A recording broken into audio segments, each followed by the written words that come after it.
Sejarah Dalu Cibal. Cibal adalah dalu di kerajaan di wilayah Manggarai di Pulau Flores. Pada tahun 1700-an atau mungkin sebelumnya, di Manggarai telah ada suatu sistem pemerintahan dari 3 kelompok masyarakat yang cukup besar, yaitu Todo, Cibal, dan Bajo. Daeng 1995. Pada tahun 1727, seorang putra Sultan Bima mempersunting seorang putri dari Kesultanan Makassar, Putri Daeng Tamima. Kawasan Manggarai kemudian diserahkan sebagai hadiah perkawinan dan Putri Daeng Tamima mendirikan kerajaan Islam di Riau.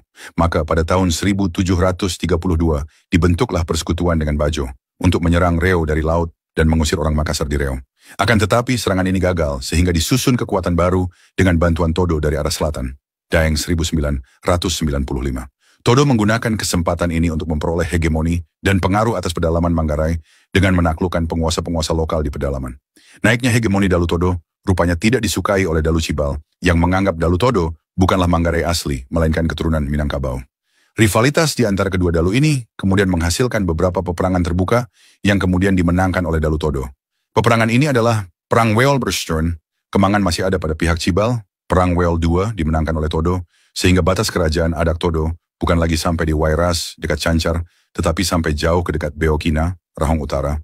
Perang Bealoli di Cibal. Pada Perang Bealoli, Cibal kembali kalah. Perang Adak Tanah Dena.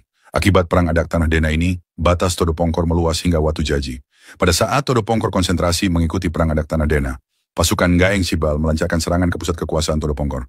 Saat itu, terjadi pembakaran rumah adat Todo yang disebut Tapa Niang Dangka, Poka Niang Wawang. Konon, Niang Dangka saat itu tak bisa dibakar. Pasukan dari Gaeng Cibal kemudian memperdayai seorang perempuan tua yang namanya Kembang Emas Saudari dari Kraeng Masyur Nerabeang, Lehang Tanah Bombang Palapa untuk mengetahui mengapa Niang Dangka tidak bisa dibakar. Perempuan tersebut kemudian memberitahu Niang Dangka bisa dibakar bila bisa mengambil jimat yang ada di bubungannya. Pasukan dari Cibal pun mengambil jimat di atas bubungan. Lalu kemudian baru bisa membakar Niang Dangka tersebut. Sayangnya, mereka juga membakar perempuan yang memberitahu keberadaan jimat itu.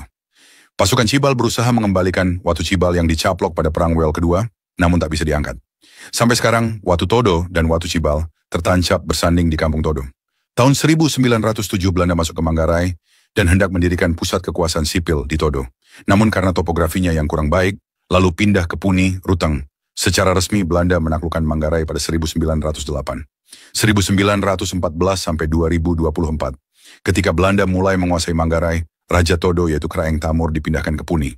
Dalam perjalanan sejarahnya Belanda melihat Manggarai yang meliputi Waimokel Awon, batas timur, dan Selat Sape Salen, batas barat, adalah satu kesatuan yang utuh.